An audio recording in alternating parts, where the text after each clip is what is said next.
গণঅভ্যুত্থানের মুখে শেখ হাসিনার ক্ষমতাচ্যুতির পর যেন এতিম হয়ে গেছে দলটির নেতাকর্মীরা। দিশেহারা হয়ে ছুটোছুটি করছে এদিক সেদিক, চেষ্টা করছে নানা বিশৃঙ্খলা সৃষ্টির। এ কারণে নানা বেশ ধরে মাঠে নেমেছে দলটির নেতাকর্মীরা।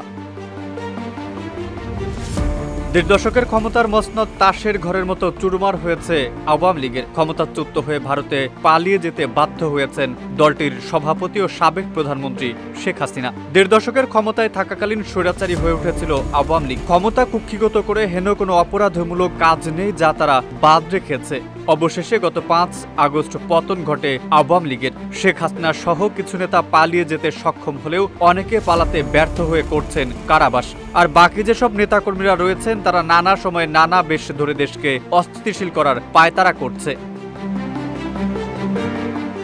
বিগত সরকারের নেতাকর্মীরা আনসারের বেশ ধরে প্রথমে মাঠে নামে। সচিবালয়ে তারা বিশৃঙ্খলা সৃষ্টি করে, এমনকি শিক্ষার্থীদের উপরেও হামলা চালাতে দেখা যায় তাদের। পরে খোঁজ নিয়ে জানা যায় আনসার সদস্যদের এই আন্দোলনের নেতৃত্বে ছিলেন পতিত সরকারের ভ্রাতৃপ্রতিম সংগঠন যুবলীগের সক্রিয় সদস্যরা। এছাড়া আনসার ও গ্রাম প্রতিরক্ষা বাহিনীর সাবেক DG major general AKM Aminul হকের পরোক্ষ উস্কানিতে দেশে বিশৃঙ্খলা পরিস্থিতির সৃষ্টির উদ্দেশ্যে অঙ্গীভূত আনসার সদস্যদের লেলিয়ে দেওয়া হয়েছে বলেও জানিয়েছে বিভিন্ন সূত্র।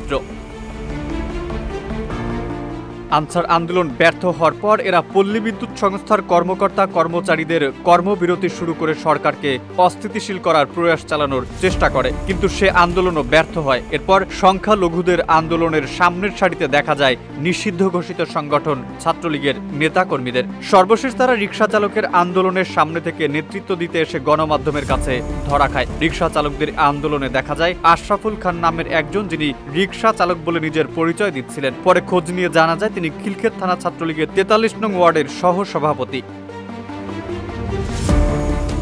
আওয়ামী সরকারের পতনের পর অন্তর্বর্তী সরকারের পার হয়েছে ১০০ দিনের বেশি, কিন্তু আইন শৃঙ্খলা পরিস্থিতি এখনো স্বাভাবিক হয়নি। এমনকি শৃঙ্খলা ফেরাতে কি কি কার্যকরী পদক্ষেপ নিয়েছে এ সরকার তা নিয়ে জনমনে উকি দিচ্ছে নানা প্রশ্নের।